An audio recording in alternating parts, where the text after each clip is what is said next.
our good evening everyone. Myself Uday Gak, Chairman ISTD Mumbai Chapter. Welcome all the distinguished participants for this today's evening program. This program we have kept specifically to commemorate our 55th anniversary. ISTD has completed 55 years and the journey is still going.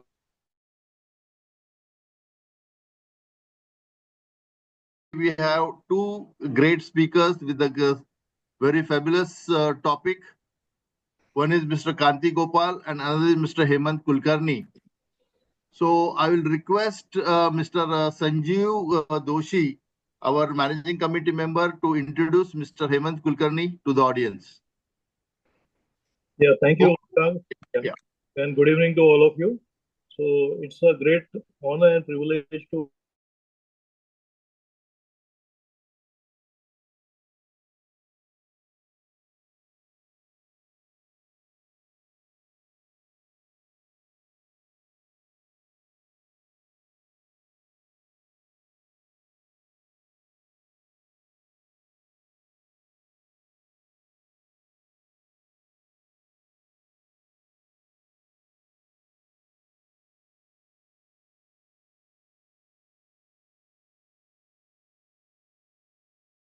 he has made significant contributions in technical services before coming to HR, before coming to HRD. He has played a major role in establishing HRD function in RCF Limited, and he has introduced various HRD interventions, which includes performance appraisal systems, and also he has been a IR person. He has strengthened industrial relations scenario also in the organization. He has handled multiple critical departments, including HR, public relations, CSR, IT, and also legal. His initiatives have led to innovative employee welfare schemes, competitive, competency-driven HRD programs, and impactful CSR activities which have benefited employees as well as society at large. He has been instrumental in achieving a milestone. He has introduced the union recognition of checkoff system in RCF Limited. So this is a very big milestone in RCF Limited, and he has worked very closely with the chief patron of ISTD, Vinayshil Gautamji, when RCF was planning to come out with a copy book. So this was done in association with Vinayshil Gautam, and Hemant Kulkarni has worked very closely with Vinayshilji. He, in addition to the professional pursuit, he has passion for creativity, expressing himself through painting, music, and sculpture. His dedication to continuous learning and development is an inspiration to all of us. Since last 4 years, he is working as a consultant for various public sector organizations, multinational organizations, and also in the cooperative sector. So I request Kulkarni Saab to start the session today on the occasion of 55th Foundation Day of ISTD. Kulkarni sir. Thank you very much, Sanjeev. Hearty congratulations to ISTD fraternity and best wishes as well on this 55th ISTD Foundation Day. I hope I am audible to all. Yes, yes. Yeah, okay. So at the outset, I thank ISTD Mumbai Chapter officials and especially Mr. Sanjeev Doshi, who is a good friend of mine. This is interactive session, so I also expect at various point of time, if you feel like expressing something, you can use the chat mode. And now, I'm not really very sure of the participant profile, but it must be mixed profile. There might be beginners. So far, what I have seen, there are experts only, and there are people from organizations. There are trainers from organizations, so the freelancers. They may have technical background. They may have non-technical background, maybe from various sectors, and there could be some who are not directly from training, but they are responsible for training function in their organizations. So I have planned for this session on role efficacy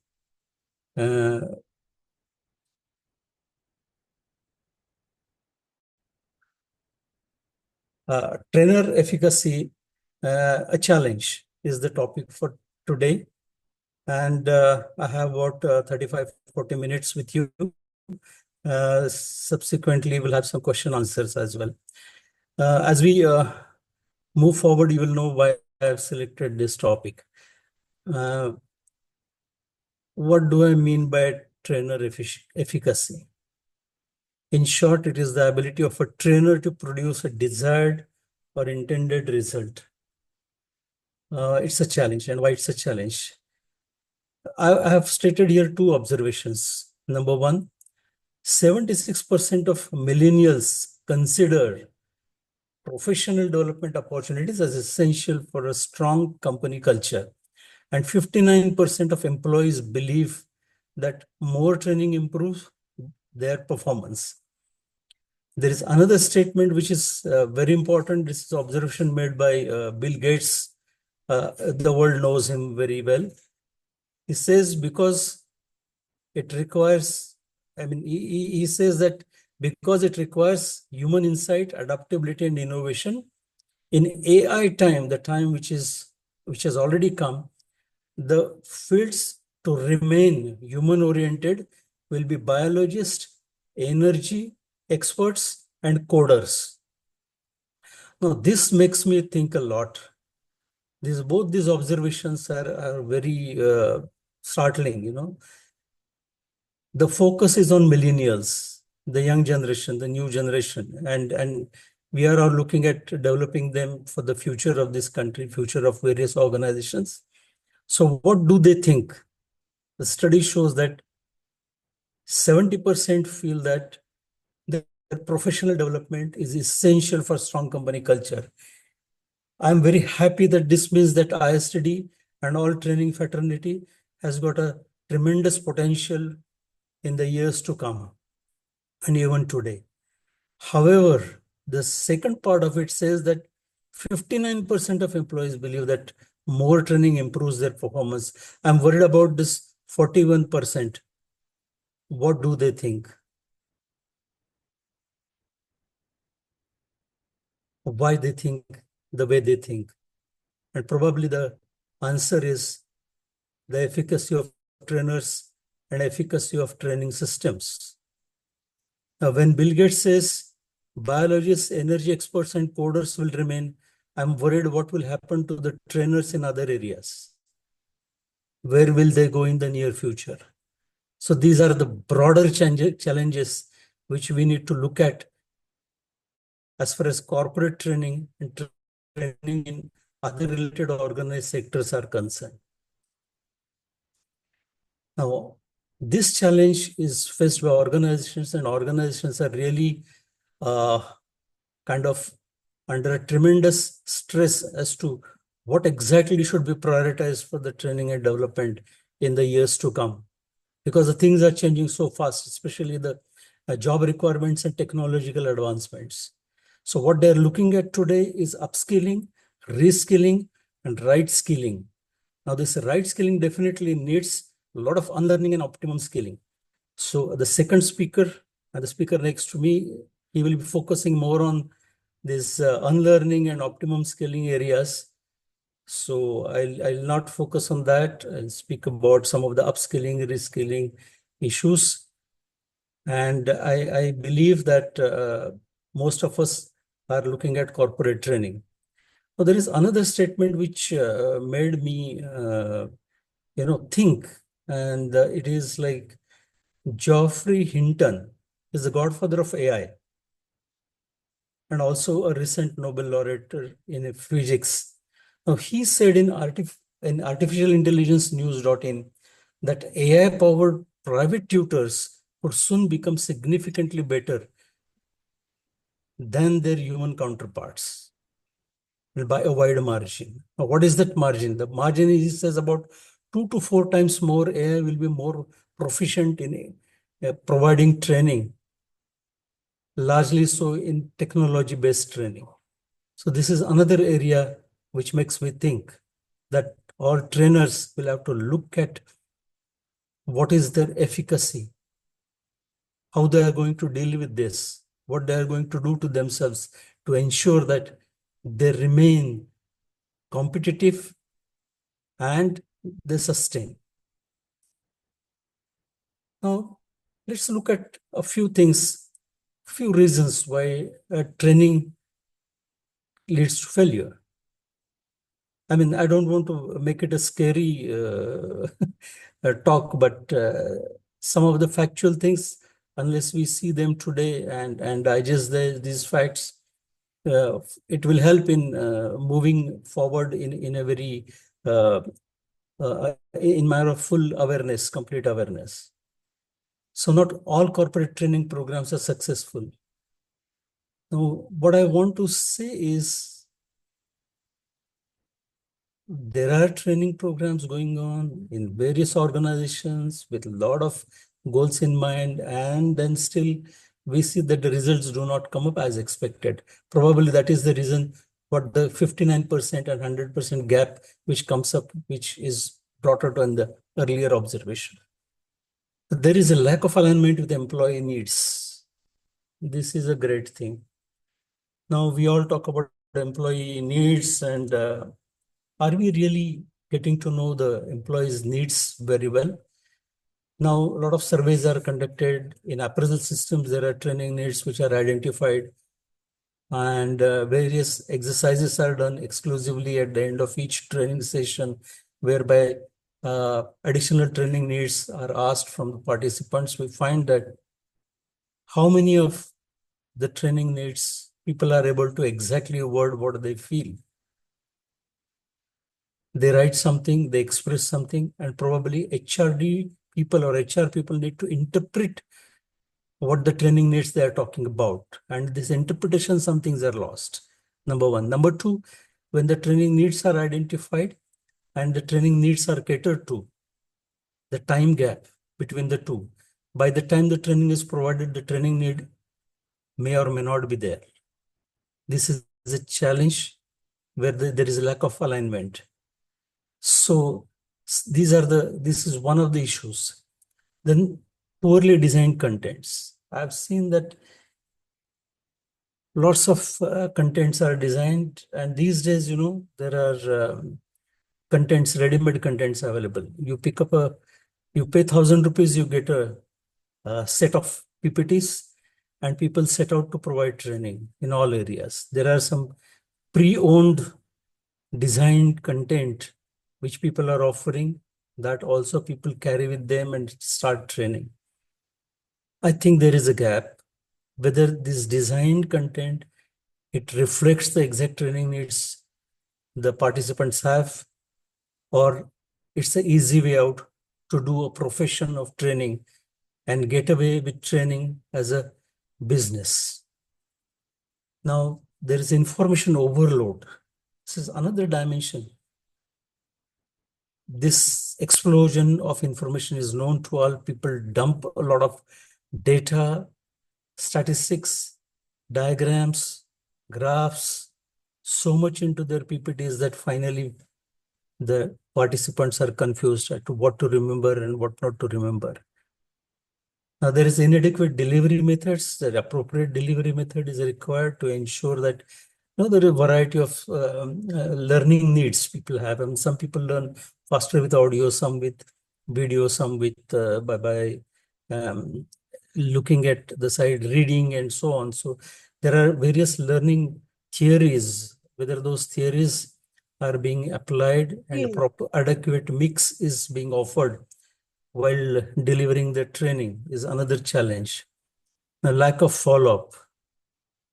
Well, this is a very interesting point because in many organizations, training is organized because there is a schedule made. Generally, the schedule repeats till all the people are covered, and once the training is done, sometimes at the end of each training program, they conduct a feedback session and the feedback form is collected. Generally, the form is also designed in such a way that they get a good response because it's the continuity is very important for the function. So the scale which is chosen for giving response is like any other commercial service available today in the market. So it starts with good and it ends with epic. So, and good is considered to be the on the lowest side, and that is analyzed sometimes. So the skewed scales are also being used in now, having got the feedback at the end of the training program, how much does it help? Because it's a reaction level feedback, it's a reaction level assessment of the trainer and of the training. And sometimes the feedback is also taken up.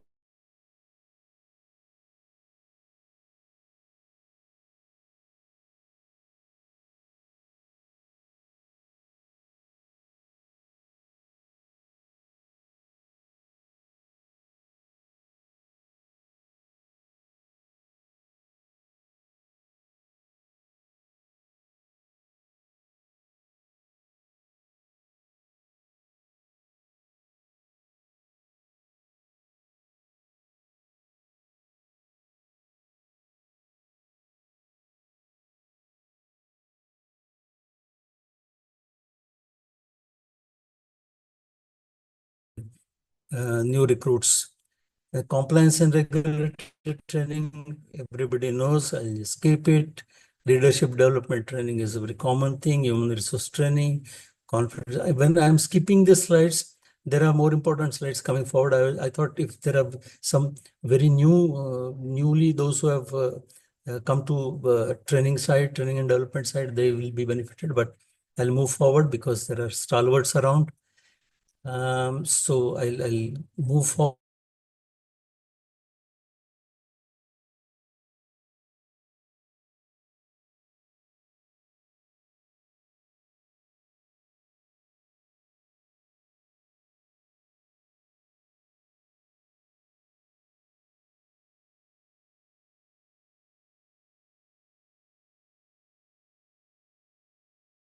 So AI is being used to personalize learning experiences and automate training processes and enhance the overall learning journey.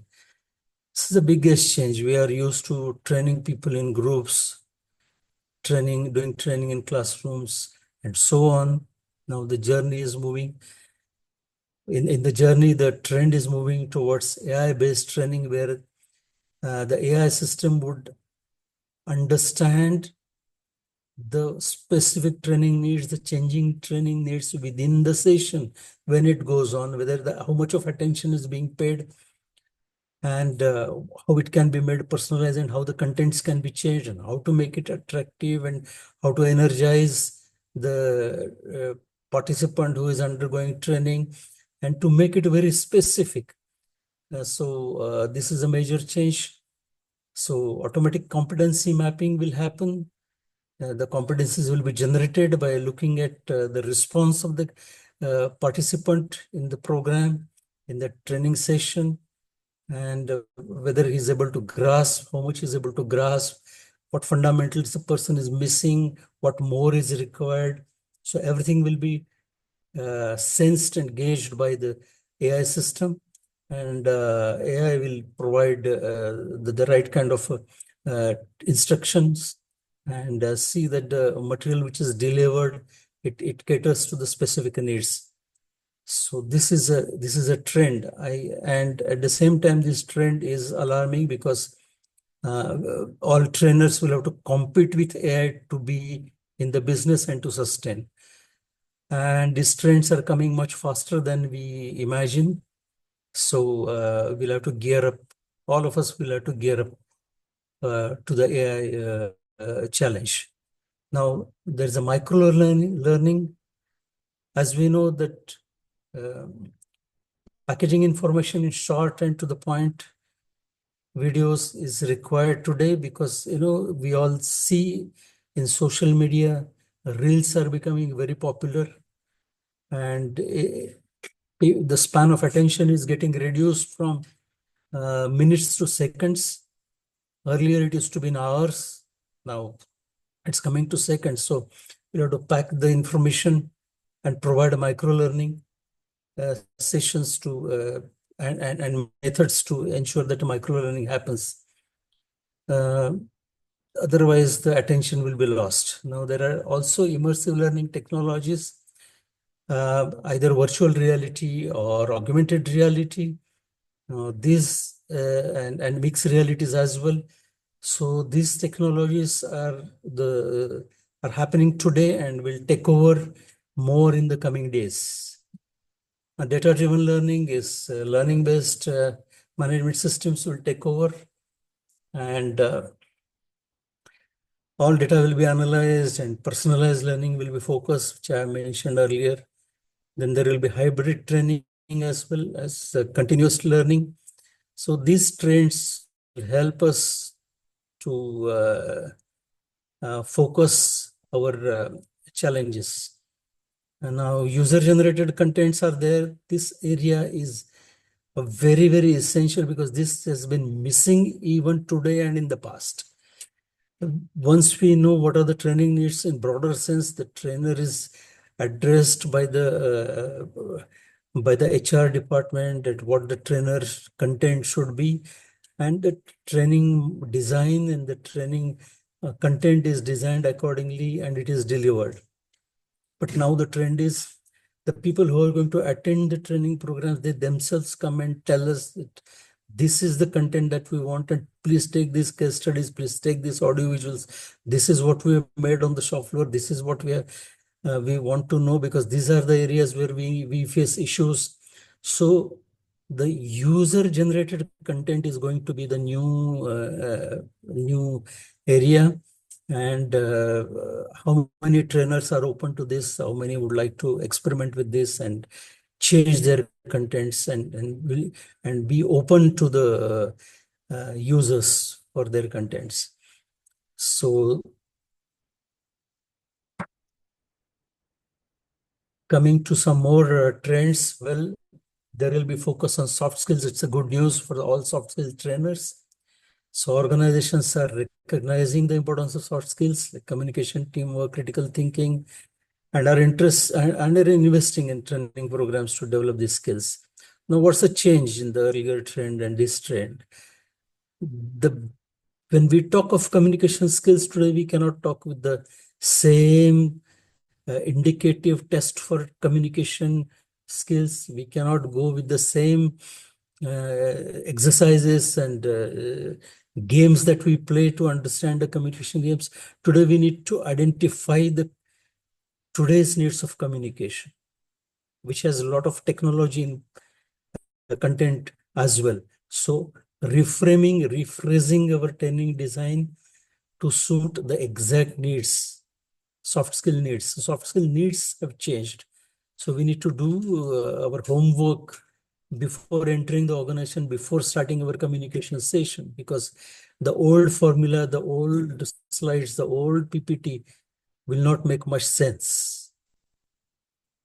Diversity and inclusion, we all know that there's a lot of diversity issues are coming up because organizations are going global, and issues pertaining to equality, issues pertaining to equitable workforce, and inclusion of everyone, and deciding our broader strategy based on the corporate strategy. These are all required to bring in the diversity and inclusion issues in our training process. So giving opportunity to all to share, to talk, to and having examples suited for all types of participants. Gamification is another area which is coming up. Games are becoming extremely popular all over, and they can be used as a positive tool by trainers to ensure better impact of training. So kind of simulation games can be designed, and short-term or very micro-level games can be designed, and the inputs can be passed on very comfortably in interesting manner. Now, what are the other challenges for trainers? There is a resistance to change. There are old-timers and there are newcomers. When all of them are together in a classroom or in a training situation, you will often find that the homogeneity is not possible all the time in groups. So whatever group is made available by the organization, trainers have to do this. How to bring all of them on a common platform and how to ensure that the resistance is minimum or it is less. How many trainers start with the question, why change? People give examples of change management. A scooter is not there. Lots of old products do not exist today, etc., etc. So how obsolescence happens in terms of products is told, but how obsolescence happens in terms of human beings. So why change? The creating that mindset, focusing on why is required. It's a trainer's challenge because trainer has to be able to handle the replies coming for this why. Different learning styles and paces. Each one has got a different style and pace of understanding. Catering to that is a challenge. Time constraints, you have to focus on need to know versus need to how is the point which we need to look at. Because the participants would be more interested in knowing what they need rather than what is good for them to know. So how we can rephrase and reorganize our inputs to fit in the given times constraint. Lack of managerial support is a challenge for trainers, and it's also challenge for training fraternity as well. Let's involve managers from the beginning. Training department cannot function in isolation. Trainers cannot function in isolation. Trainers have to involve the people in the organization before they do training, how to involve, what to do, what module to operate, how to get okay from the organization, to get a feedback from the managers, the practicing managers within a respective company, and how to work out their training sessions based on the involvement of managers from the beginning. Then measuring effectiveness, well, as I said, the pre-test, post-test, feedback forms, etc., they are being used, but can we go to a level where the KPIs of the participants are tracked by the trainers or the training department, and then we look at how much the training is effective in terms of what difference it has made to the achievement of KPI or surpassing the KPI. Well, virtual training difficulties are there. There are some hiccups in technology, but always have a plan B ready. Now, what are the expectations from training or trainers? Training has to be cost effective. True. It has to be cost efficient also, because the recovery should be very fast. Improved employee motivation should be there. Building a unified company culture. This is what was expected by the millennials, and there was a gap. Now the expectation is also, there was a recent study done by LinkedIn learning survey, and it was found that 94% of employees would consider staying longer at the organization if their company invested in their professional development. Simultaneously, research revealed that companies that provide comprehensive training programs have a 53% lower attrition rate compared to the companies with minimal or no training programs. So, training is a requirement all over. So more training, more relevant training is the expectation. Now, organizations expect business growth. And what is the contribution of training in the business growth? Is a dimension which is very important, because how many trainers and how many training professionals within the organizations have got the business acumen is a very important question. Now, I can say so very emphatically because unless the training professionals were operating with in the HRD department, as well as the trainers who internally or externally provide training, what is their business acumen for particular company where they are providing training? They need to prepare a lot and do a lot of homework to be able to deliver goods as expected. So this may fulfill certain expectations that may lead to business growth. And now improved morale and reducing staff turnover. This is again expectation. So soft skills, job proficiency, team culture, these are the inputs which can help and the organizations.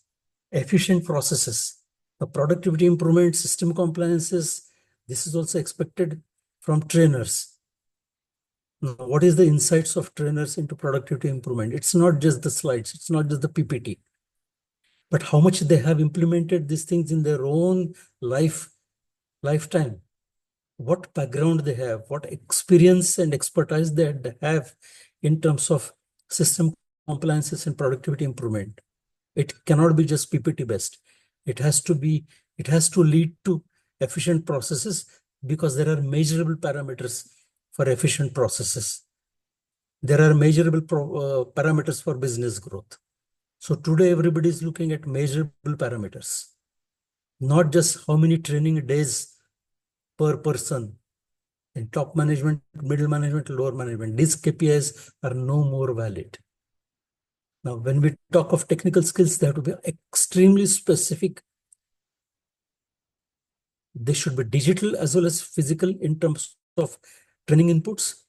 But the training skills are, the technical skills are going to take the production values, production norms to a higher level, to a better level.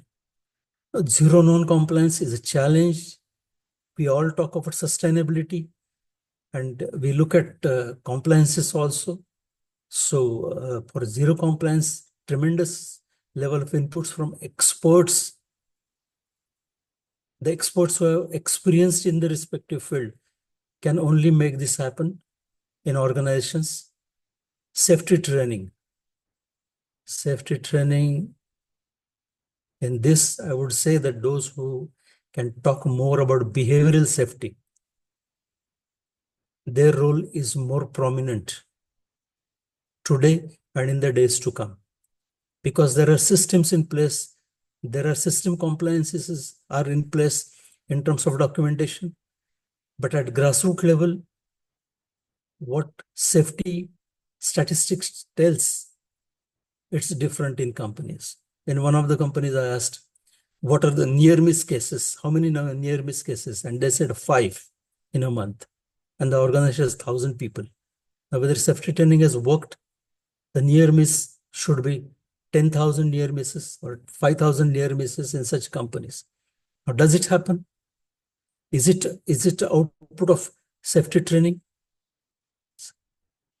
Thing to be thought about. So there are lots of expectations. Well, cybersecurity, those who are experts in cybersecurity,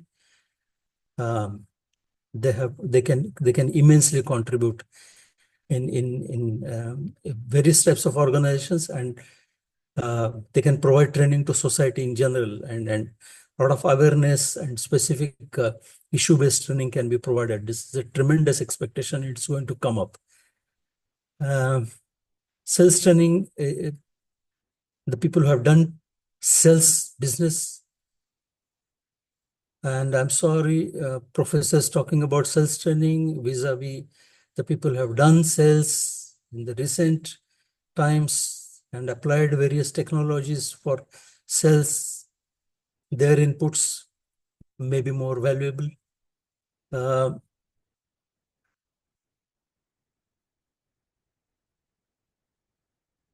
Well, industry certifications, we all know, it's a lot streamlined already. Business skills. Now, all business skills in terms of setting up business goals, functional goals, departmental goals, appropriate problem solving, decision making. Now, problem solving and decision making, I have found that there are good number of trainers talking about some hypothetical cases, or they take up some case studies which are not really relevant to specific organization, or sometimes the things are talked so much in generic manner that the participants at the end of the day, they do not really get the problem solving and decision making skills.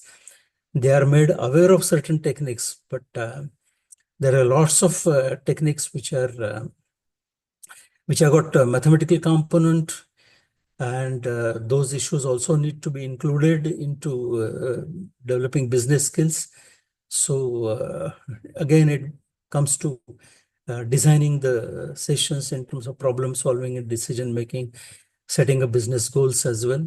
And business acumen is essential to work on business skills. Now, how to improve improving efficacy of trainer, what is required?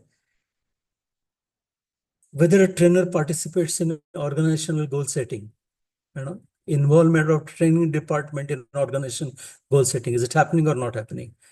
Role of organization or top management in training goal setting, is it happening or not happening?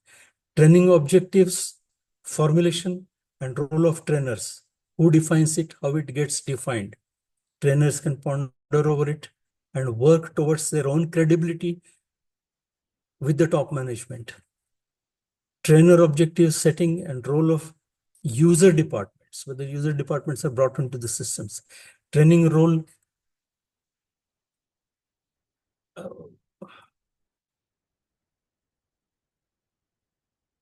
training ROI,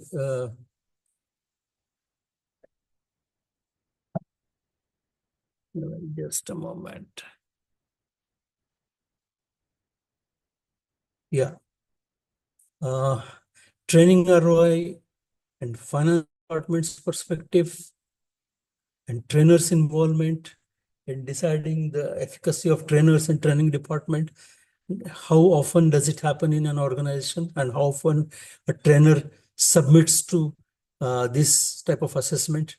Now, trainer productivity and measurement or trainer ROI is also a possibility with so much of AI in place. The trainer appraisal at organization level, how it happens. Now, these are the areas which can improve the trainer efficacy.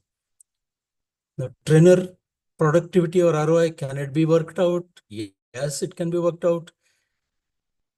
Again, trainer ROI per training gain is equal to gain because of trainer per training divided by cost incurred on specific trainer session per training. There are lots of inputs which can go into making the trainer productivity or ROI. Well, with this, I would like to stop sharing, and I can invite questions. Yeah, any questions for Mr. Hemant Kulkarni? Sir, hi, good evening. This is Pradeep Barua. Good evening. Sir, as a new trainer, like I have seen in credit card, it's a product where it's create the demand of purchase. Yes. How training can be create a demand and awareness in any organizations or at individual level, so that people will be taken interested to get the training. For newcomer, it is very challenging to pitch in the client, because always they look for any कोई video है, कोई पहले आपने training लिया क्या, कहाँ लिया है, कैसे लिया है. So how they start? Well, actually, your question is very specific to the training to be provided to the people who are involved in selling trading this credit cards. No. I'm just giving an example. Like credit card, kind of product. कभी कभी ऐसा होता है ना, हम credit card लेते नहीं है, बट लेने के बाद ना it's tend me to buy something with the credit card, because it's actually powering my purchase power. Okay. So that way, how we can actually increase the interest, the people should invest something in the training. Okay. Well, how to, I mean, those who have not really understood the need to get trained, a lot of introspection has to be encouraged amongst these people who are not undergoing training. Where they're today, where they want to go tomorrow, and how they're going to fill up their competency gaps or gaps of their attitude. And this can be done in some cases on one-to-one interaction also. And sometimes if it is a group scenario, there can be some case studies can be designed, and they can be encouraged to share their views, and it can be used as a stimulating session, and it can be facilitated with a expert trainer.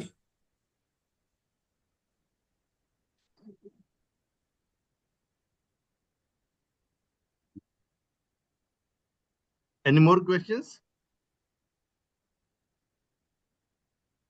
What we can do is we can move to our next speaker, Mr. Kanti Gopal. And Okay. I think Mr. Hemant Kulkarni, you will be there, right? Yeah, So I'll be if there. any question is there, even subsequently you can ask. That's not an issue. So Okay. I will just welcome Mr. Kanti Gopal. Yeah.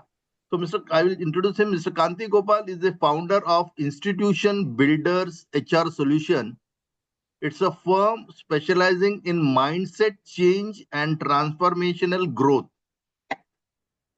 With our 25 years of experience, Mr. Kanti specializes in organization, unlearning, and change management, helping leaders and organizations adapt and innovate.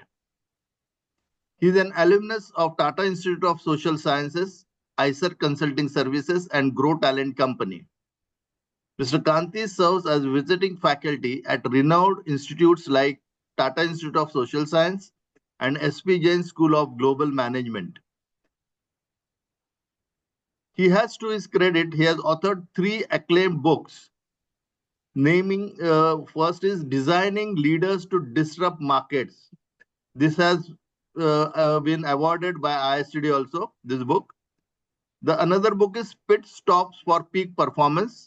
And the third one is The Escape Trap. Currently, Mr. Kanti is pursuing a Ph.D. in Organization, Unlearning, and Entrepreneurship. Mr. Kanti is passionate about integrating unlearning into learning practices to drive sustainable growth and transformation. So we invite Mr. Kanti to share his thoughts on the topic. Over to you, Mr. Kanti. Thank you, Mr. Day. I need sharing rights Yeah, to you will get it. show Yeah. my.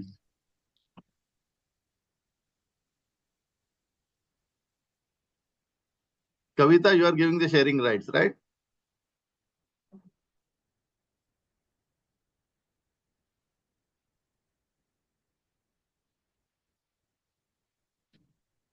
Just a minute.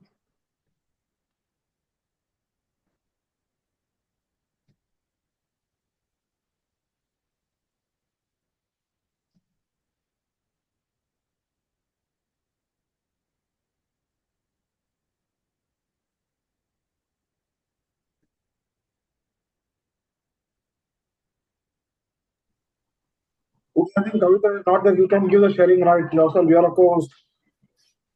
Okay. Sharing rights to Mr. Kanti. Yeah.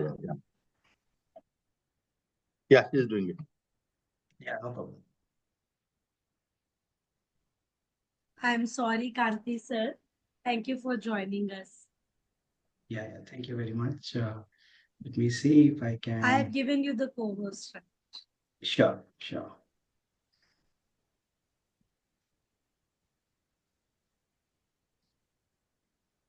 Just I'm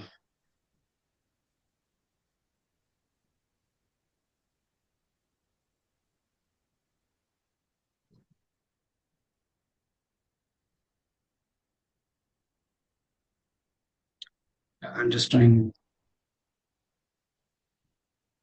Can you see my screen? Yeah, it's visible. Yeah. Okay. So thank you very much for this invitation and this space for collective learning. And my congratulations to Indian Society for Training and Development Mumbai Chapter for 55 glorious years of serving the industry through creating a professional discipline of training and development. I am one of the people who got benefited by this. Soon after I completed my post graduation in HR, I joined industry and I realized my passion for training and development. And that is where I sought help of Indian Society for Training and Development certification program. And that really helped me to understand the theory and practice of training and development. So thank you very much. Also, you encouraged me to write more books by giving me a third prize in 2019-20. Maybe the motivation is that I mean, I work and write better books so that I can aspire by second and first prizes. And so I really kind of appreciate your gesture. Thank you. And I want to wish all the people here, the training and development professionals, one, because you're working under really tough conditions. There is a huge expectation to transform the organization through training and development and consulting, whereas I sometimes feel that the managers get away and you really are with very limited authority, very limited influence in that room in which you're trying to transform people, mindset, and build skills, and hoping that the organization, the managers, are supportive enough to help them to implement. So really a tough role, and I really appreciate that. Also, where the environment is changing, more and more organizations are experiencing the need for renewal, the need for a transformation, and that's where learning and development or training and development is going to be extraordinarily important. And so it's a huge opportunity. So I also want to wish you very best for future. Thank you. So as I was reflecting on the title training and development, because anything that you really want to discuss, you got to look at the fundamentals, and the training and development is what we promote. And I was wondering what could be universally good examples of training. And obviously I couldn't find management, because we people are taught management, they're not trained in management, so they join as management trainees, and again further need a lot of training before they can even manage anything. So management education is not training, it is simply some teaching. So I just discarded that, and then I just looked at what could be universal examples, and I'm just going to give three, and obviously there can be contestation about it. I just thought that that could be a good way to just appreciate what is training and then move into the entire space of unlearning. I thought that the doctor training is really something that, after the doctor completes those 4 or 5 years of training, the person can set up a outpatient clinic and provide medical services. So I took that as a universal good example Kanti, of sir, training. sorry Yeah, to Kavita. interrupt, but we can't see your slides. Oh. We are just seeing your page, but we can't see your slides. Earlier you were able to see? No. No, sir. Now it is visible. Now it is there. Yeah, now it is there. Thank you, Okay, sir. okay. So, thank you for this. A doctor training. Then I thought, let me look at the dog training.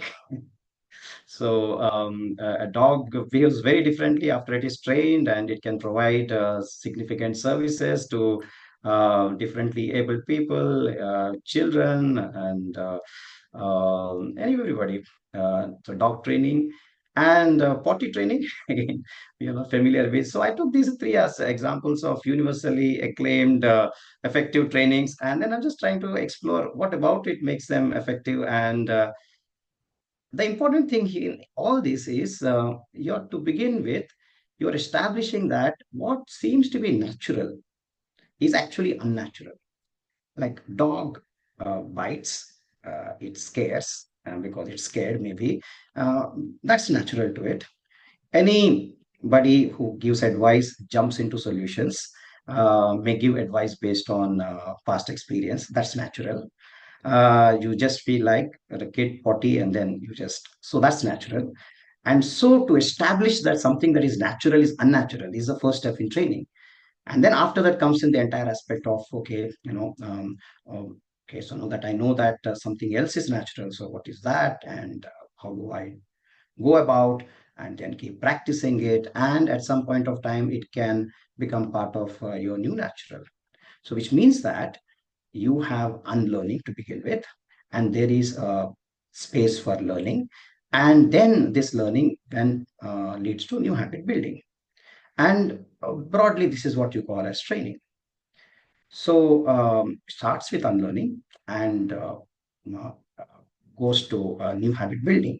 But obviously, in industry, new habits, which are good habits, become bad habits when the context changes, when the role changes. So that's why training is a continuous process, learning is a continuous process. But I thought that training includes all these aspects of unlearning, learning, and habit building, which also means that training is not just what happens in the classroom, but begins much before that and ends much after that. Then I looked at what is so which means that if you look at unlearning, it's a self-discovery of one's own blind spots, because um, uh, I mean, all of us just jump into solutions and we may not even realize that that's a problem. So, and the discovery that it's not a right thing because what appears to be correct may not be really right. So, more data, more analysis, more reflection, and uh, more investment of thinking may be important to come up with a, so the doctor does not just jump into a solution but does a lot of diagnosis before they actually suggest a treatment. So that discovery that without diagnosis and just by looking at something that's obvious, you should just not jump in, and that's a blind spot that when you discover, then you actually kind of create that new habit. And then I looked at, yeah, so these are the ones, okay. Then I looked at what is development, so development is something that is seen as long-term compared to training, which is seen as something that is immediate, something that is focused more on capability building, but development is seen as something long-term, capacities and related to aspirations. And that's where I thought that maybe development is not something that you provide to somebody, but something that a person actually invests in oneself. So I'm actually defining development as an extension of training, where in training, somebody else is training you, whereas in development, you are training yourself. So development is all about learning how to unlearn. Whereas in training, somebody may be supporting you to unlearn, somebody may be supporting you to learn, and somebody may be supporting in habit building. But the process of learning how to unlearn yourself, unlearn and learn how to learn, and learn how to build new habits and do that oneself. So development is self-reflective. Development is very much like becoming your own trainer. So when training is about being trained, being managed, being coaching, it is all about something that somebody provides as support, and that's important when you are kind of requiring that. But in the long run, how about becoming your own self-trainer? How about being your own self-managed person? How about you becoming a self-coached? Which means that training and development are not so much about two distinct things, but it is a life journey where you actually kind of learn how to unlearn, but over a period of with the help of somebody else. But over time, you actually are able to do that for your own self. So which means that you become your own trainer, you become your own development professional, and facilitating that is an equally important role of a trainer. So not only you train people to unlearn, to learn, and then develop habits, but you also help them to learn how to do it oneself, and become more reflexive, discover one's own blind spots, and then kind of reinvent oneself. So I just put this as a kind of initial thoughts, and I want to explore the role of T&D in organizational or individual unlearning. I'm going to keep moving from organization to individual, but please pardon me because I understand that these are not the same. Individual unlearning is different from organized unlearning, though some of the principles you can always apply. So, what can be the role of training and development? Uh, the first thing is, I believe, is to either challenge the narratives of organizations or of individuals, and to leverage the narratives if the narratives are really strong and good. For example, I used to work for an organization, HCL, and I used to work for a smaller division of HCL. And it was so small, and we used to compete with the IBMs of the world. But within the organization, the narrative used to be that we are no less to anybody, and we can just snatch the snatch the work from anybody because we are so good. So the narrative used to be that we are unbeatable. To actually, in reality, we were too small in the overall scheme of things. But that narrative used to make us to really be courageous, go to the market, speak as if we are the biggest players there. So how do you build that narrative, in people? And that is an important role of the training professionals. Alternatively, there could be certain narratives which may be hurting the organization or the individual. So helping them, for example, an organization wants has a big dream. They want to become $1 billion company. That's great. But then if within the organization, if there is that narrative that we are an Indian company, we can only produce this much, we can only grow this much. So that narrative is going to never let them to realize that strategy, which means that trainers need to understand the narrative, so invest in that, and also bring some of that in the workshop as part of the overall conversation, and help people to reflect on the narratives and explore experimentation of new narratives. And this is understanding the narratives and shifting the narratives. That is the process of unlearning. So unless you unlearn the narratives which are not working for you, you really will not be able to realize your fullest potential. Like, look at the narrative. Let's say that you are familiar with the story of David and Goliath, and how Goliath kind of was so strong, powerful, and David had no chance at all. But David was very smart. He used a sling, and he was able to defeat Goliath. So here the question is that if an organization, how do we develop that narrative in case you're small, that you are David and you can think like David and you can win like David. But in case you are a large organization, then the question to ask is, you are Goliath, and in general, David's have an advantage. But then what can you do to really kind of win this? Maybe you buy out David, okay, a startup which is really kind of uh, very good, and you can't beat them. What do you do them? You buy them, you make them yours. So narratives are all about that. And then how do you build those narratives and make the narratives to work? Because once the narrative is there, then people can develop the capabilities. But if the narrative is not supporting you, you may not even have the confidence or the conviction to develop the capabilities. So picking up at the narrative level can help you to both at the individual level and organizational level to enable the training and development. Secondly, see, ultimately, our society is a society of organizations, right? Everybody is part of some organization or the other. Like many of us in this call, in this Zoom call, we are part of ISTD. So we are part of this society. In the same way, we are everybody is part of multiple societies. So which means that the vibrancy of the society is a function of the vibrancy of organizations. So unless organizations transform, society cannot transform. So there is a very important role for training and development professionals. This is not topic specific. This is specific to the society. For example, we are living in a democratic country, right? A democratic society, and the society has certain values. And so how do you bring in those values to play in whatever training you provide? Let's say you are doing training on Excel. Even a simple thing like that, technical training. But how do you ensure that everybody's voices are heard, everybody is supporting each other? We understand the importance of equity as much as we have the importance of equality. So all the values of our democracy should actually kind of embedded into the training that we provide. For example, today's organizations are hierarchical, patriarchy focused. There is so much of alienation.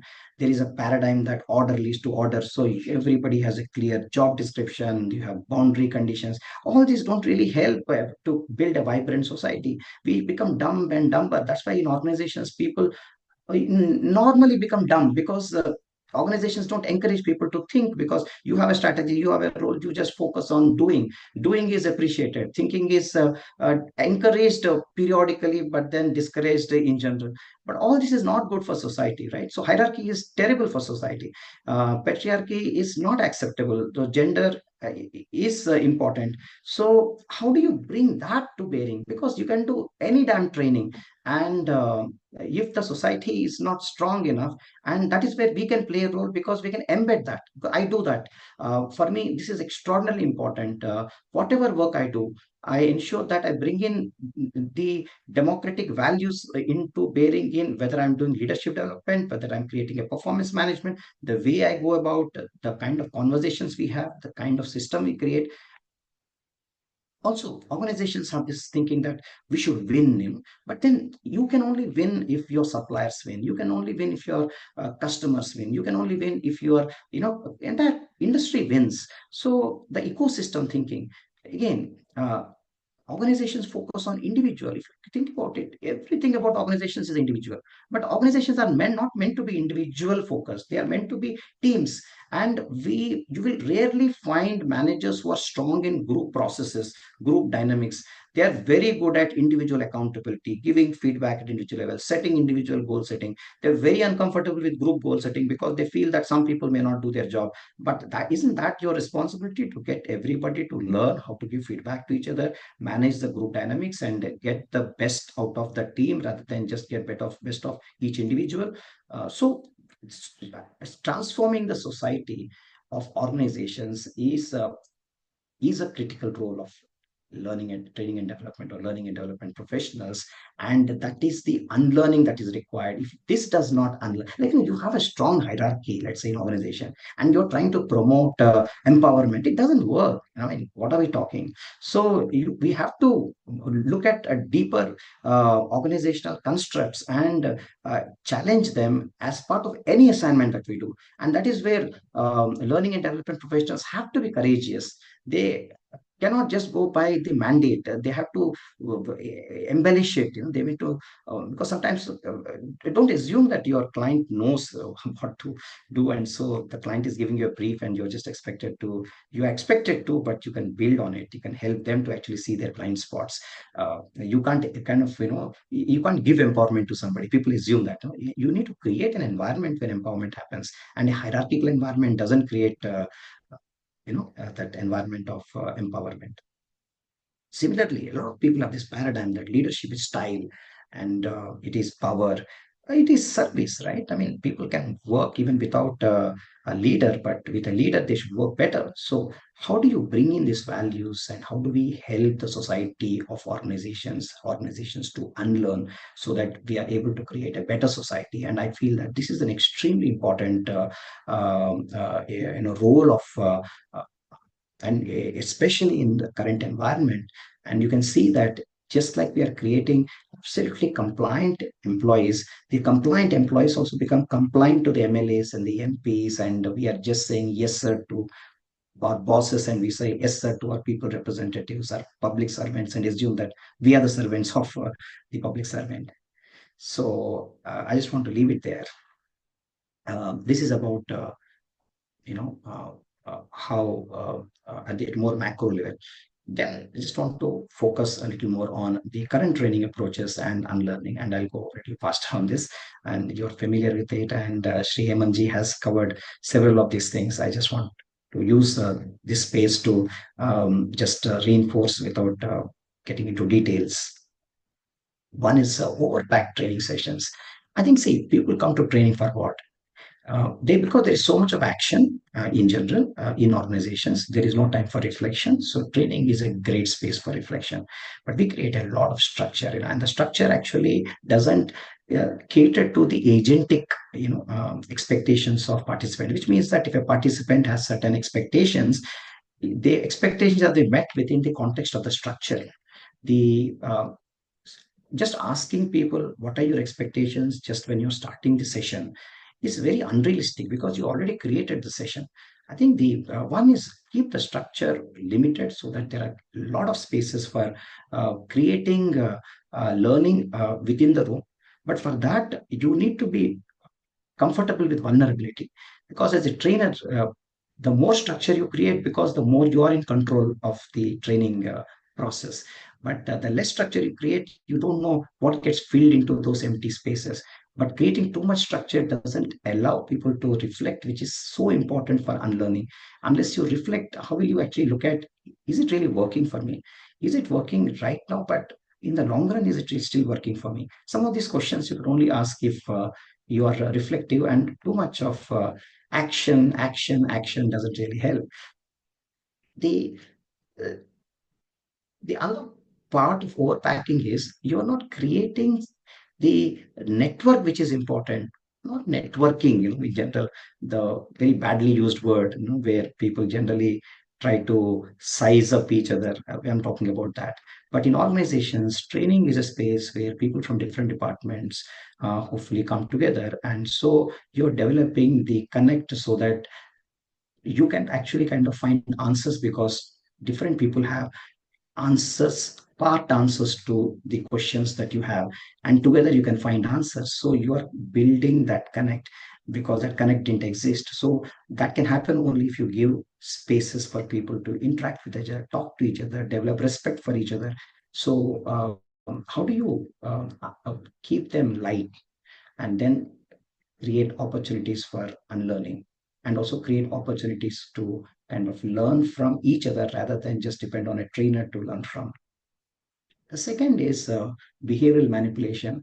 I think a lot of training uh, has I think trainers have come from different backgrounds, and I'm not saying this in any negative way, but largely I find that trainers have come from sales. So they got into the spin training, and how do you get the customer to say yes, and that orientation of training slowly they leveraged it in behavioral training. So the entire focus is more about, you already have an objective, and you're using a process to get the participant to reach that objective that you have in mind, or the client has in mind, or your company has in mind. But it's manipulative, right? So you're asking a question, you're doing an exercise, you're slowly moving in that direction, and then finally the participants will say yes to several things because you led them to say that. But that is again very temporary thing, and unlearning, it looks like unlearning has happened, but unlearning has not happened. You just manipulated it to achieve some short-term impact. And so is the way we can help people to discover for it themselves. So let's say that you have certain objectives, but different people may be on different journeys, and at the end of 2 days, somebody may have discovered it, somebody may be half discovered it, quarter discovered it, but that discovery is theirs. So they will continue on the journey because they discovered it themselves. They feel in control of it. They do not feel manipulated, and you are just letting them to define their pace, define their learning. Uh, Overall, letting them be where they are at the end of the training event, because the training process does not end there. So behavioral manipulation comes in the way of unlearning because it fast forwards unlearning, and it gives you a false sense of unlearning. And and that's something that you may like to think about. Then there are certain superficial approaches that we use. One superficial approach is we play a lot of childlike games. So, I mean, you go for a team building workshop, the team is not working well, and we play so many games. It's almost like treating participants like children and assuming that they will play games. And so, in that childlike state, they'll come up with some learning from a balloon game or a rope game or a blindfold game, and that they will then connect it with their organizational, the way they are working, and from there they will actually, it doesn't happen that way.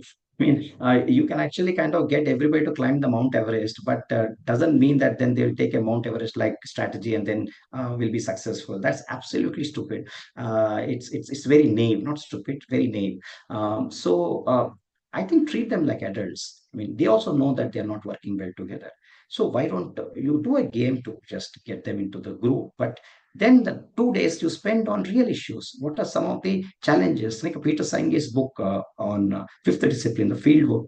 It has a lot of interesting exercises, and I'm sure there are so many books which have real exercises, and use that, so that unlearning actually happens there, and not it is kind of connected with something so non-threatening, so superficial.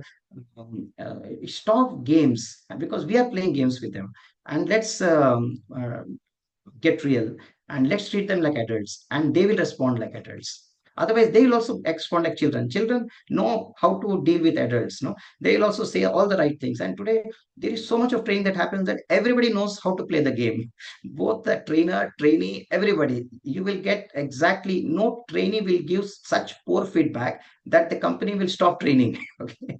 And everybody knows there'll be an icebreaker, then there will be some fun things, then the trainer will ask in a particular way. After lunch the trainer will say, I know you're going to feel sleepy, so it's going to be my challenge. Everybody knows this game, and we need to stop playing games. And that would definitely, honest conversations will create that opportunity for unlearning. Then, assuming readiness, like I think Hemantji talked about it, that we don't focus on the why.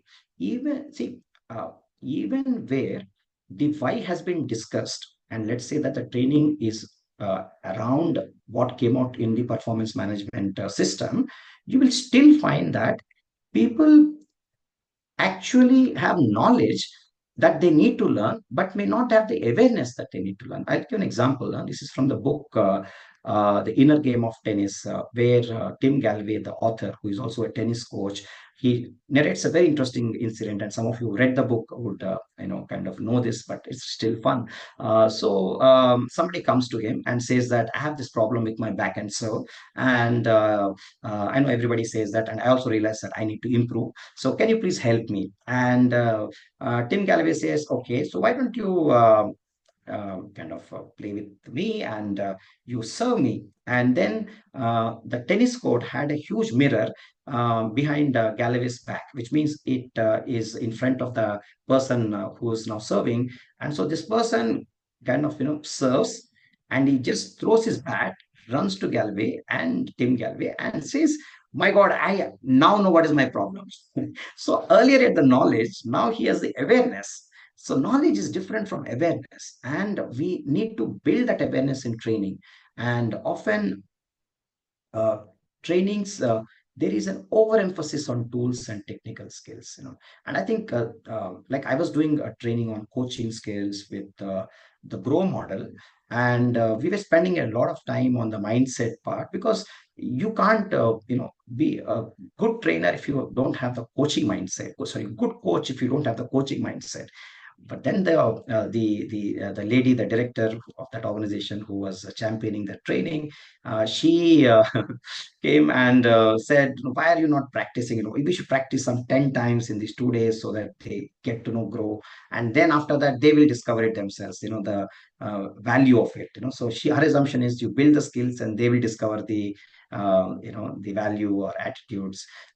So there is a huge pressure on all trainers that we need to provide how do I communicate better. But if you don't believe in that others are worth listening to, then just learning a tool of listening, how does it help you?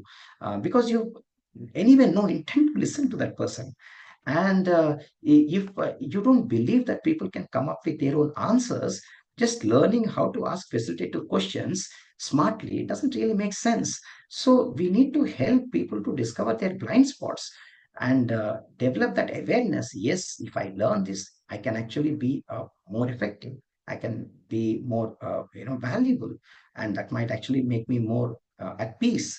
And building that awareness is which means that in any training program, one day, let's say, people come for this training on communication skills, and it's such a very standard program in many organizations.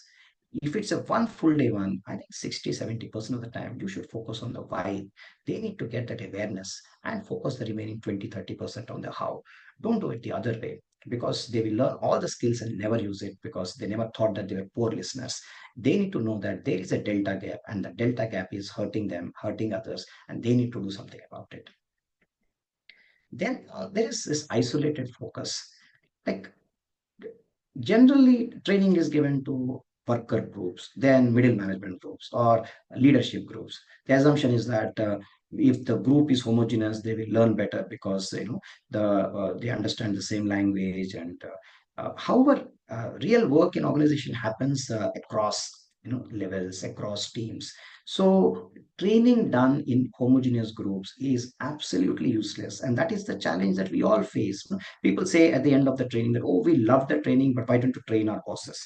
We love the training, but we don't know how others will accept these learnings. I suppose you should cover them as well. So here, training done in small groups, hit homogeneous groups, doesn't really work. I've done training for coaches and coaches together, and I found that the coaching intervention in such organizations went out better, because even if the coach was not interested, the coachee actually reminded that that person needs to coach, and both of them together. Like I did very interesting workshops on performance management with appraisers and appraisees in the room, and we used some very interesting exercises where we told appraisees that go to your boss and ask the boss, what is your aspiration from me?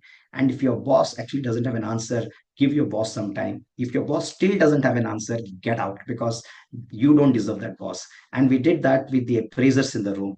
And similarly, we did some questioning to the appraisees. So you are actually bringing some of the sticky issues onto the table, and both the parties need to know the rules of the game.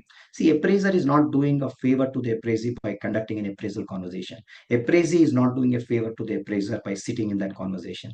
Both need to learn why it is important for them to do the appraisals, their role, responsibilities, their rights. And it can happen well only if they are together and you get them to talk to each other, get them to give feedback to each other, get them to learn these skills of conducting appraisals together.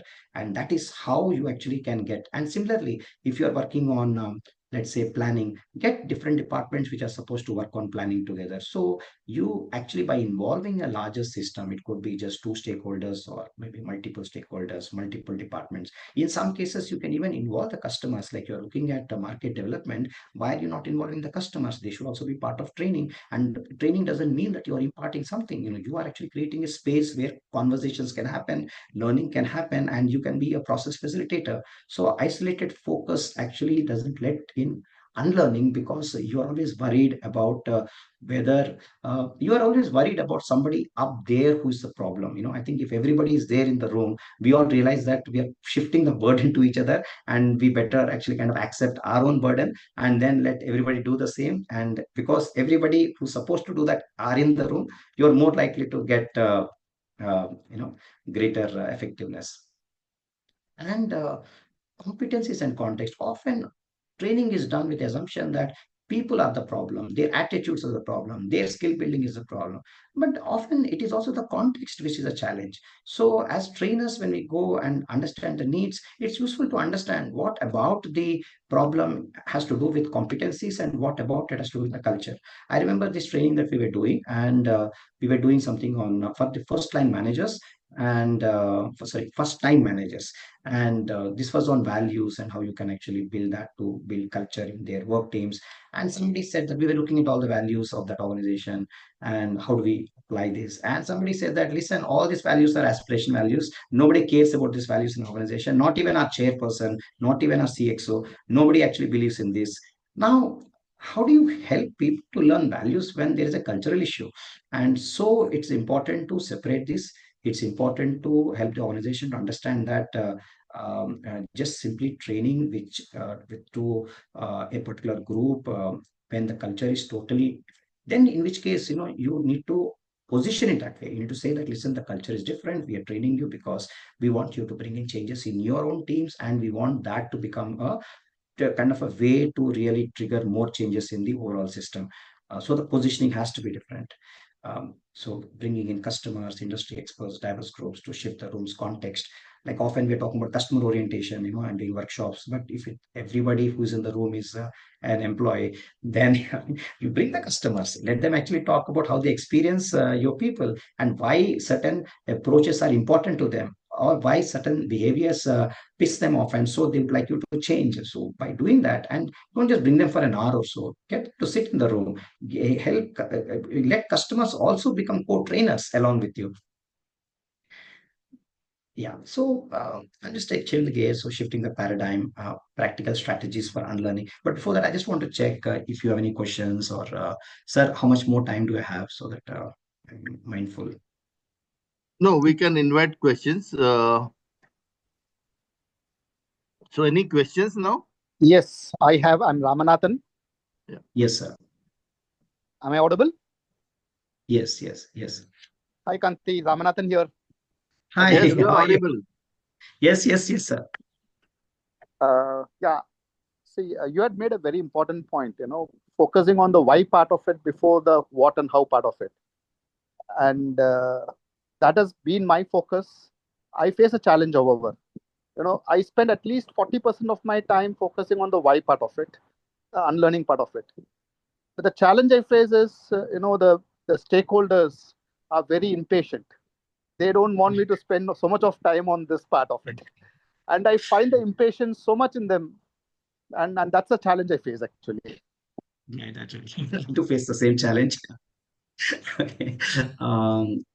Recently, we were doing some work, and I found that doing a pre-survey helps to some extent because that creates a reason why they need to change.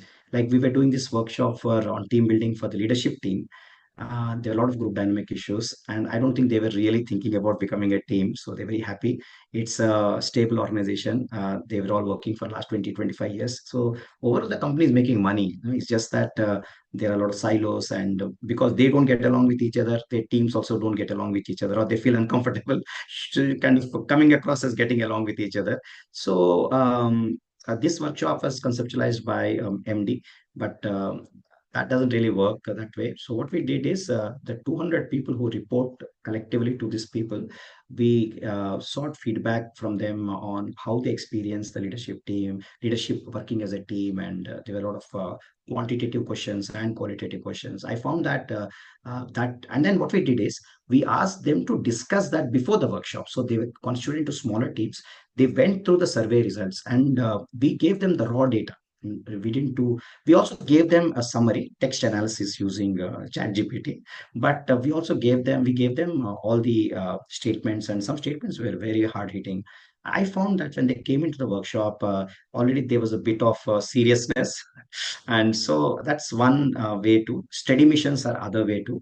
I also find that involving the managers is always good because the managers have to play the role of implementation.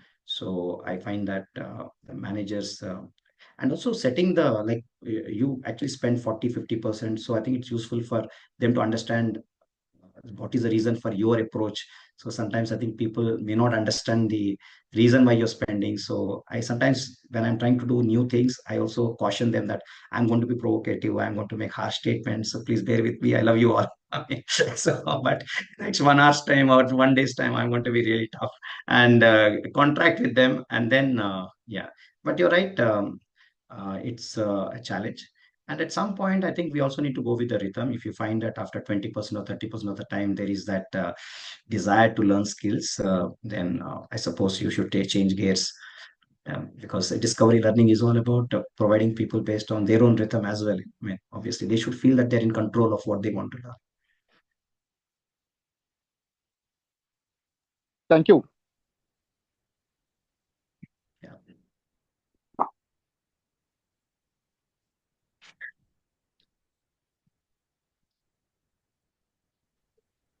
Hello, sir. Good evening, sir. This is Good evening. Devesh. Yes, sir.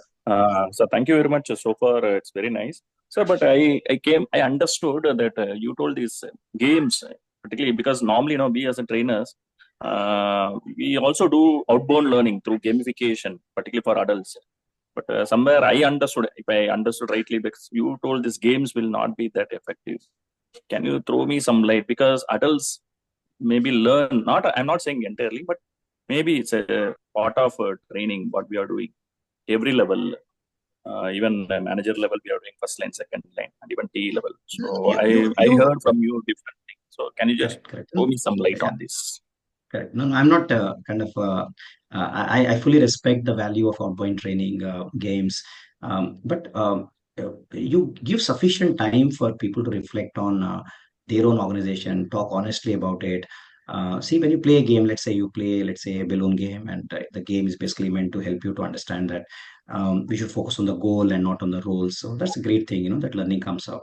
Then the question to ask is, in our organization, on a 1 to 10, I mean, within the team, on a 1 to 10, how much, goal focused we are and how much role focused we are.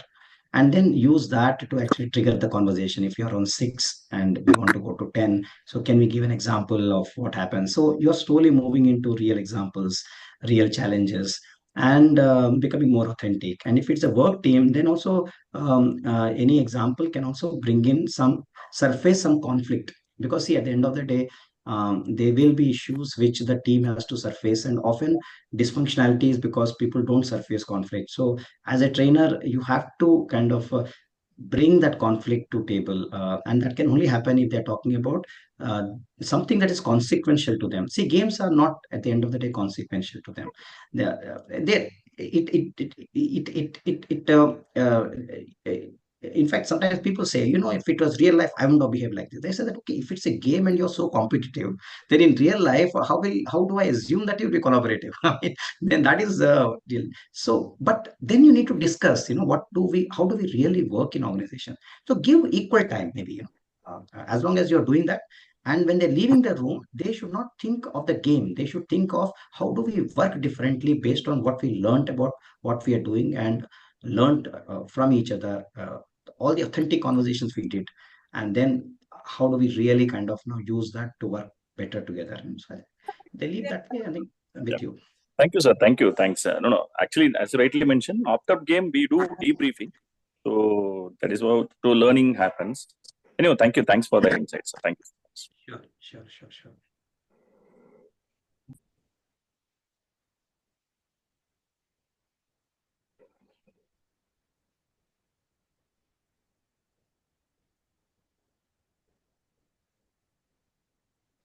I'll just give one or two and then maybe we'll stop here. Is that okay?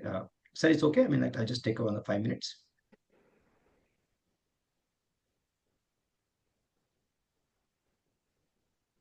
Yeah, Yes, it's sir. absolutely fine. Yes, sir, Okay. please.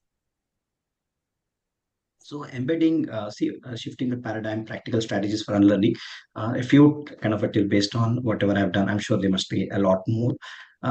Embedding unlearning into learning interventions. I find that, for example, study missions are a very good unlearning spaces. So I think you should definitely experiment that. It could be internal study missions. It can be external study missions. Surveys are also very powerful. Get the customer into the room. If you're doing a customer orientation kind of a thing, you get the customer into the room. Let the customer talk about how the experiences, what we need, what we do well, what we need to do differently, and why that is important to them. You can even have a part session in the customer premises for you to see the how they experience the quality. Like Mahindra does that, right? Mahindra has an interesting practice where their suppliers are invited wherever there are product defects. So the team that actually made that product is invited, and they take them through the process of what happens to a defective product and how it can hurt. And obviously, they picked the defective product, so it didn't cause so much harm. But so they actually kind of do that unlearning. And just imagine, a team that goes through that kind of an experience, and after that, you help them to learn about customer orientation. They are in that mind space because they know that they have some way to go to becoming customer centric. Otherwise, everybody assumes that they're customer centric. Everybody assumes a lot of things about themselves. So we need to help them to see where they are. And also, you'll find that within the group, there are people who are really good. So then you actually need to create that learning partnership, so that how do I become more and more redundant in the learning process itself. Obviously we need to see how we can become redundant at the end of the process, so that they don't remember the trainer but they remember the learnings. Like I have faced so many situations where somebody comes to me and says, oh, we had a great training a few years back. I remember that potato game that you played. It was fun. Then I always am curious, so what did you learn from that? They say, no, I didn't remember the learning. It was nevertheless a lot of fun, and you were such a great trainer. You smile well. I mean, it doesn't make a damn difference, right? They have forgotten the learnings. They only remember the potato and the smile. So I've not done a good job. So how do you ensure that the unlearning is so strong that they remember that in this moment Yeah, that was a moment at which I realized that I needed to change. And if you can create that. And in that context, what is the evidence? When do you know that unlearning has happened? At the end of training, if people give you great rating, if people go with a lot of smiles, they say that we loved your training because we also feel that way. It means that nothing much has changed. People should leave feeling a little uneasy, because they realize that there is something not okay. Like you're doing a leadership development workshop, and if the team is being hierarchical and in a telling mode, using leadership as a style and not as a service, at the end of that workshop, they should leave with that unease that what the hell was I doing? And this is not acceptable because I don't expect this from others, if somebody were to do it for me. So it has to make you feel uneasy. It's not about when you're feeling uneasy, you don't give that rating. You don't give that 10 out of 10 rating. You give that 10 out of 10 rating to the trainer if they're excited about it. So I think we need to also kind of look at what is a parameter for good training. Parameter of good training is feeling you become very quiet. You're really kind of feeling, what the heck? I need to really want to change. I feel provoked. I feel uncomfortable. Um, I may not still be convinced, but I know that there is not something okay about it. So, how do you create that in the learning intervention? And how do you create a culture of accountability? So here, my recommendation is that don't make training optional. I think people have to sign up for training, but people should able to see the mirror, and people are accountable. If, for instance, you did a, let's say, Great Place to Work survey or a Gallup survey, and the manager has got terrible rating, that's the feedback, right? And expectation is that they manage better, and they're accountable to improve the scores. Means they're accountable for certain statements where they got poor feedback. But you don't need to provide training. You can say that, listen, you are accountable because that's why you're paid to make your people energized. You're not paid to can make your people feel terrible and wanting to leave. But how you want to go about is entirely, now that you know, you can work on yourself. You can take help of some friends. You can take help of your spouse. You can take help of your team members. You do whatever you want. But we are providing a training in case you want to sign up. You can, but it is optional. So make training optional, but accountability compulsory, not the other way. Because these days training is compulsory, but accountability of using the learnings is optional. That is a little paradoxical. Similarly, flip evaluation. I think we put too much of emphasis on evaluation on effect. This is an evaluation of the trainer effectiveness. I don't understand why should trainers be evaluated by participants? Because what do participants know to evaluate the trainer? Because if you have done your due diligence and you got a trainer, participant job is to learn from the trainer. If they can't learn from the trainer, they should learn from others in the room. If they can't learn from others in the room, they should learn from themselves. But they better learn. If they don't know how to learn, they should not be there in the next program. But instead, if the entire focus is on is the food okay or not, is the venue okay or not, is the facilitator okay or not, did I learn? You ask them, what did you learn? And if you don't get the answers which you were looking for, don't take them. In fact, seek feedback from the trainer on who has learnability and invest only in those people who have learnability. And because learnability is also an attitude. I mean, it's not like people who don't learn from training don't learn from elsewhere. They don't care about that. So that's it. So they should not be given the training. So flip evaluation, make accountability to where it belongs to participant. They have to learn. If they don't want to learn, then they should not be in the training. Otherwise, people tend to come to our training programs with their laptops, doing their own work and taking the mobile phones, going, talking. It's like a free holiday or a free time for people to really do their own work. That's absolutely unacceptable. I've seen people who come for only half a day in the 2 day process also provide feedback.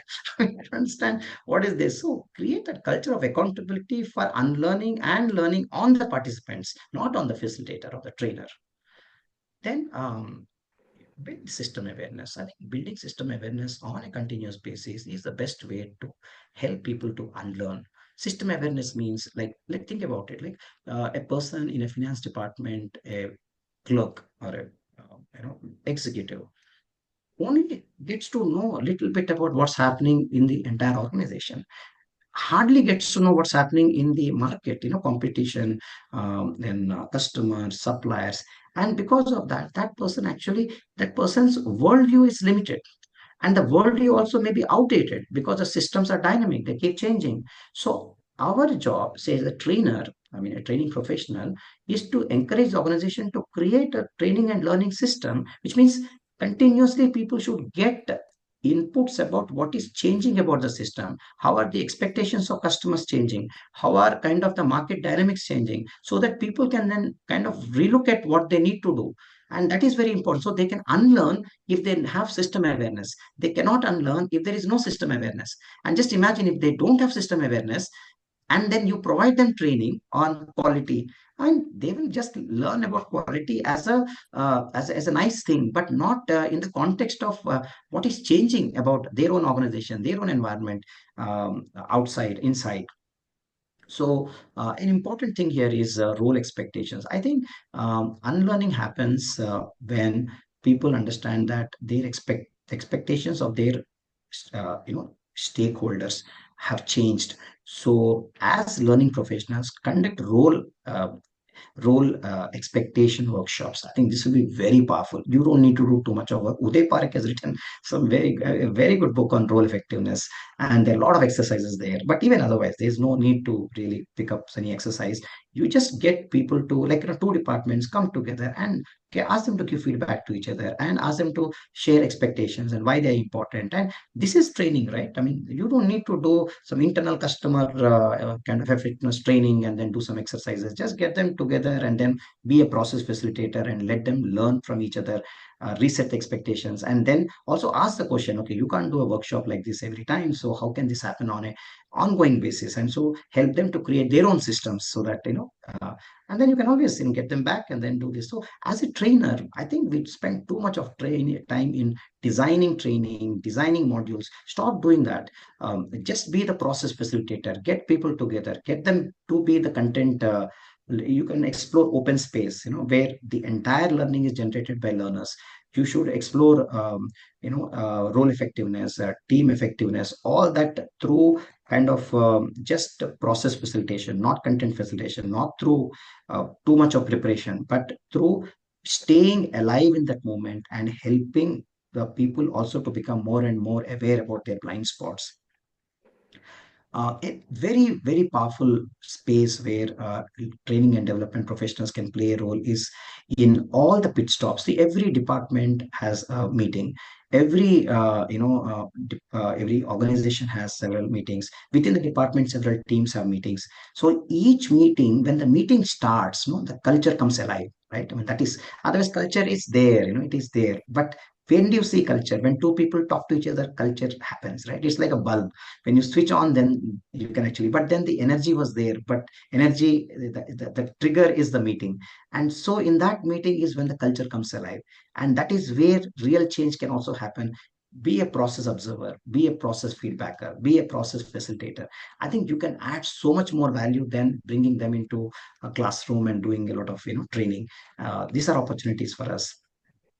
And I also find that encouraging assumption buster kind of roles to challenge traditional wisdom. So you are actually slowly inbuilding the culture where you continuously challenge, because unlearning is all about challenging, not just accepting things because it has worked in the past.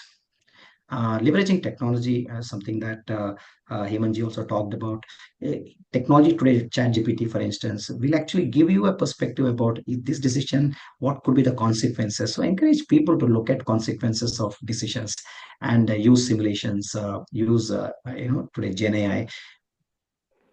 And I think this is the last thing that I want to briefly talk about. I think we need to redefine the trainer's role and our own narratives about training. See, when we go for training, to do training as external trainers, we need to appreciate that everybody is part of the solution in the client organization and everybody is part of the problem. Let's say a CEO engages you. The CEO is also part of the problem. Obviously, they engaged you, which means that they're part of the solution. They want to see change, but they're also causing the problem as much as anybody else. I think we need to talk about it before you contract, because often I find that senior people are the only people who don't learn anything from any training assignment, because they're only coming to inaugurate and then at the end, make some absolutely bullshit statements. They are not learning. Everybody is moving ahead. Only the leadership team is not moving ahead, and that is not a smart thing, because it's not sustainable. So they need to be part of training, but they need to be part of also understanding that they have to address their blind spots just like others have to address their blind spots. Then in this context, it's very important for us to, as trainers, not accept the brief of our clients, whether you are internal training department and you're taking briefs from your internal other business functions. Don't assume that they know what they want. Like a patient, let's say, patient says that, a patient comes to a doctor and says that, hey, I got cancer, so why don't you give me cancer medicine? The doctor will shout at the person and throw him out. Whereas only in training, we just accept. Somebody says that I want conflict management workshop. We say, okay, we'll do it.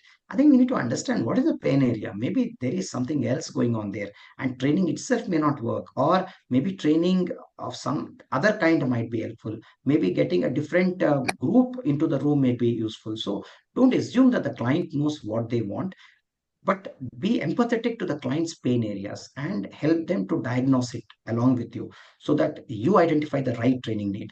Then also acknowledging that we can also be, this is something for the trainers.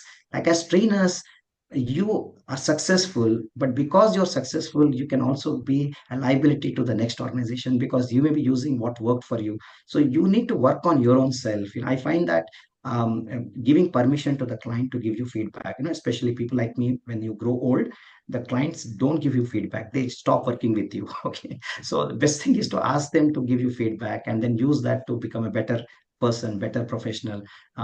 Please do that. And also challenge the boundaries of training. So training, like people use the word, coaching, mentoring, and these are all different disciplines. There's nothing like that. Training is about starting with, that entire unlearning to habit building, and whatever is required, you actually kind of should kind of engage with. You can be a coach, you can be a teacher, you can be a trainer, you can be a, all that is part of training, because ultimately training is not about classroom. It's not about a particular approach. It's not about a methodology. It's become like that, but it is not necessary that it should be that way. We are just helping people to uncover their blind spots and help them to develop good habits and whatever it takes. Yeah. And from heroes, I find that a lot of trainers love the attention they get, and they rightly get that attention. But getting that attention actually digresses the attention from the real training requirements into, okay, this is a great trainer. Like, you call a Ram Sharan and you're talking more about Ram Sharan than what he is actually helping you to learn or wanting you to look at. So be a space holder, and which means that you need to be vulnerable. You need to look at yourself as a co-learner, which means that somebody in the room may be smarter than you, and that's good, fine. And then you should be comfortable saying, I do not know, and facilitate discovery learning, and instead of manipulating outcomes, and a lot of reflexivity. And when you do that, you really will find that you are unlearning, because the biggest opportunity for us to help organizations and individuals to unlearn is through unlearning oneself. Like somebody said, when I gave them feedback that, hey, listen, you're really smart. He or she said that I was always smart. You just discovered that. So thank you very much. Okay, thank you so much, Kanti sir, for giving your valuable talk and inputs to all of us. If anybody has any questions, we may have a couple of more questions. Otherwise, I think we are here on the verge of completion of our ISTD 55th Foundation Days celebration. So we will pause for a minute. If anybody has any questions, then we will take the questions. Otherwise, we will just propose the formal vote of thanks, and then we will conclude our today's program. I would like to add just a couple of things. Yes, After sir. listening to Mr. Kanti, it was very enlightening talk, actually, and lots of insights for the trainers as well as training professionals, and also for the management as well. I feel that to build the accountability and to ensure the result of training, it's important after each session some personal goals or personal action plan, as well as organize what you can implement in the organization. That kind of action plan has to be prepared, and then it HR department or HRD department has to do follow-up of all these action plans and ensure till end that how these takeaways have been translated into actions by the participants, and a report of that should go periodically to the top management, and top management can get some feedback about systems, process, structure related things which get discussed, and some more ideas coming up from participants and utilization of the training. So once it goes to the top management, naturally the credibility of the HR department or HRD department also goes up, and participants will also start taking more seriously that they're not coming here for picnic or for enjoyment, or it's not a paid holiday for them with good food and everything. And also trainers would know that they are not stand-up comedians, and they are not supposed to entertain themselves and the group, and with some simple and known games with the outcome of the game is also known, and so there are no surprises for them. So this kind of environment, I mean, the accountability and credibility of trainers as well as HRD department as well as the management, everything will get built up. So I always believe that we cannot be one-sided in terms of processes. We cannot be one-sided in terms of structure and systems, but there has to be a good balance of structure, systems, and processes. I value processes quite a lot, considering human beings are unpredictable and they need to be understood differently on different occasions. It's equally important that this understanding alone is not going to help, but there are different types of training. In case of soft skills, well, yes, processor, but there are lots of trainings which directly contribute to productivity of the organization, technical training, IT training, and so on, where there is an immediate impact, and it's performance-driven training actually. So that is more systems-oriented training, compliance-oriented training. So it helps quite a lot. I just want to give one small example.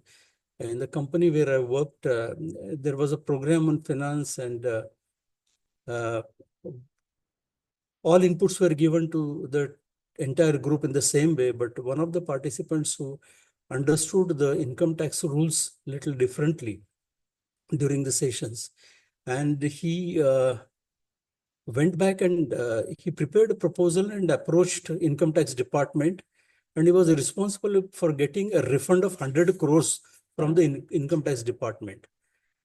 Now, the training person provoked and for this change process, as well as he gave exact inputs which are required, which were system oriented.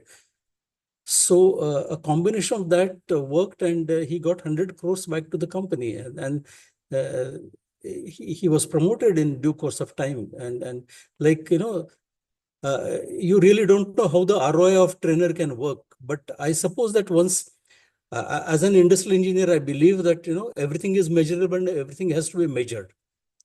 So when we measure it, then the accountability part starts. If we don't measure, then nothing gets accounted.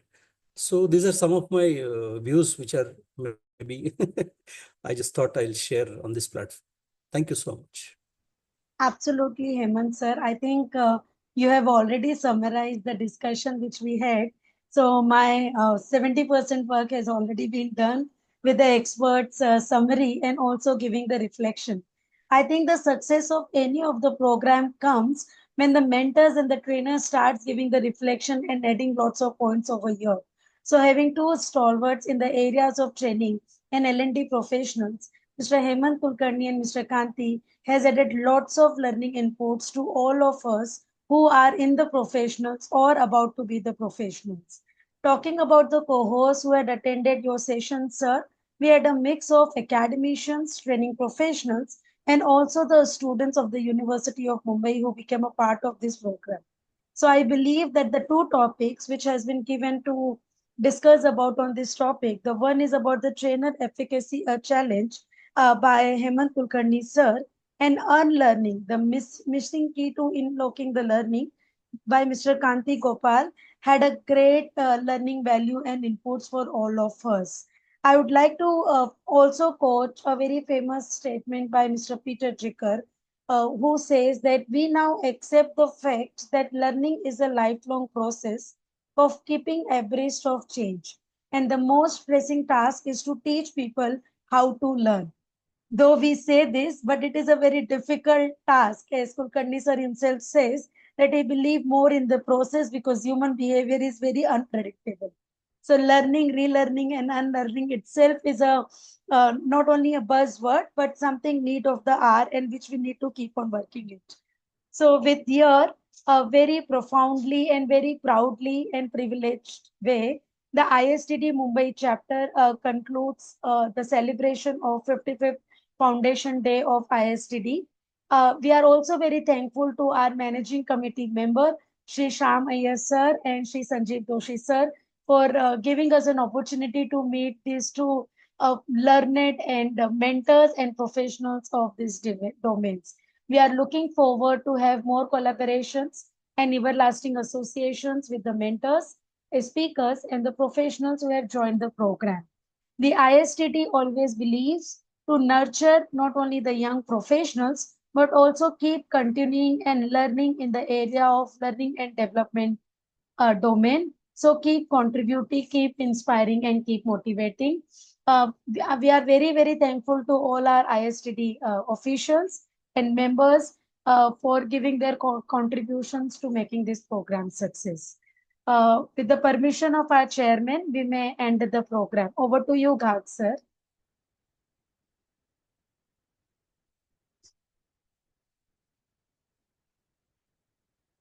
You're on mute. Uday. Right. Sir, you are on mute.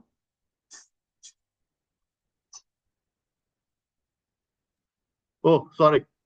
So thank you, Hemant Kulkarni ji and Kanti ji, for being with us and taking us through this important topic. Hemant ji, I won't say because a lot has been said. And again, thanks to all the participants who have been here till the end. And thank you everyone for joining. Thank you. Thank you so much. Ram sir, you were saying something before. No. No, I was just saying Uday was on mute. Yeah, I was on mute. Sorry. Yeah. Okay. Thank you. Thank you so much. We will just click a quick group pictures for our social page. Yeah. I request everyone to kindly Everyone open to. Correct. Oh, Kanti just signed up. No problem. Yeah. Okay, let me change its grid also because of Sanjay, why? Yeah. Sit this way. Panikar sir is also visible now. We can we can. Thank you. Thank you. Thank you. Thank you all. Thank you. Thank you. Thank you all. Thank you, Ghag sir. Thank you. Thank you, sir ji.